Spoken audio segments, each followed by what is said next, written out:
बड़ी खर्चा बा कि जब बुलेट लेके गली में आवेला आए सलेटर झाड़ी दिल धड़कावेला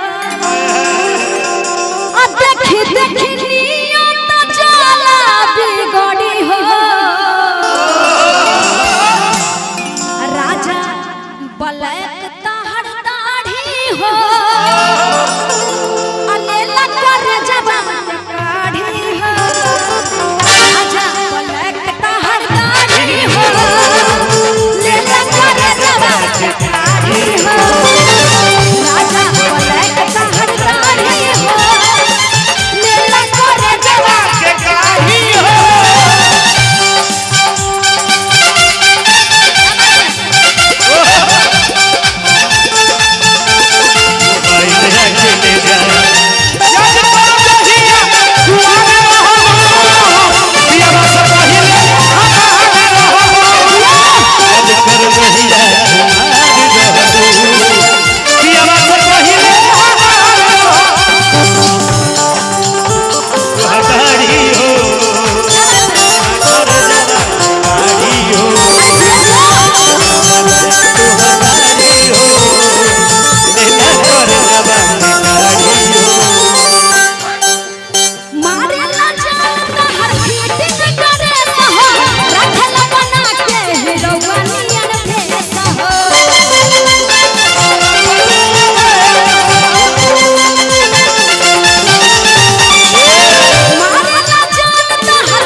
गुलाबी गुलाबी कितना अच्छा मिल रहा है ना, बहुत सुंदर लग रहा है। हमनियों के बुलाए के बाद धन्यवाद नहीं थे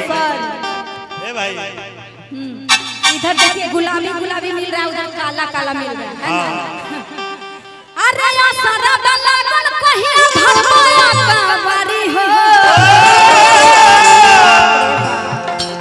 मैडम पूरे मतलब समझिए कि क्या कहते हैं उसको, पूरे एनर्जी में जो डांस कर, पूरे मतलब एनर्जी में पूरे मैडम डांस कर रही है। बाप रे बाप, कह रही थी कि करबे नहीं करते हैं, बताइए इतना बढ़िया डांस करती है।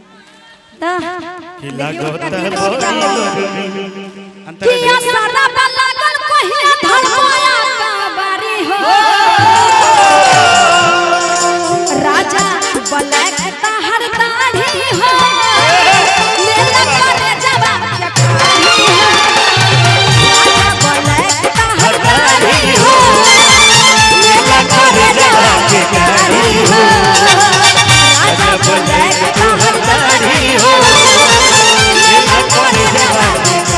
बाबा